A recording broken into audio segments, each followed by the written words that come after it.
Alors pour donner une idée des conséquences de la bataille de la Somme, c'est la bataille la plus meurtrière de la Première Guerre mondiale, même si en France on connaît plus Verdun, c'est plus d'1 million d'hommes qui meurent, tout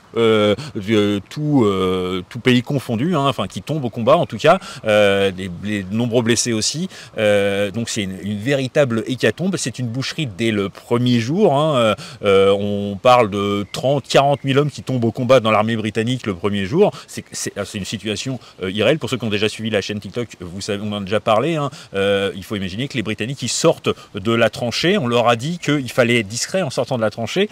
pour surprendre les Allemands qui auraient pu survivre aux lourds bombardements qui ont eu lieu quelques heures avant, et qu'il faut donc marcher sans se précipiter vers l'ennemi. En face, les Allemands ils ont survécu, ils s'étaient cachés dans des trous sous la tranchée, hein, des contre-sapes, et donc quand ils ressortent, ils ont leur mitrailleuse et ils massacrent les rangs d'oignons que forment les Britanniques, en se demandant eux-mêmes d'ailleurs pourquoi leurs adversaires ne leur foncent pas dessus, hein. C'est extrêmement surprenant, hein, comme situation, mais donc c'est une terrible hécatombe, la Somme, et c'est pour les Britanniques bien plus même que le 11 novembre, la bataille de la Somme, c'est l'incarnation de la Première Guerre mondiale, et c'est l'incarnation aussi de l'absurdité des combats de la Première Guerre mondiale, hein, dans tout ce qu'ils ont de stérile et de décidé par des gens qui sont loin et qui n'ont que peu de cas de la vie humaine.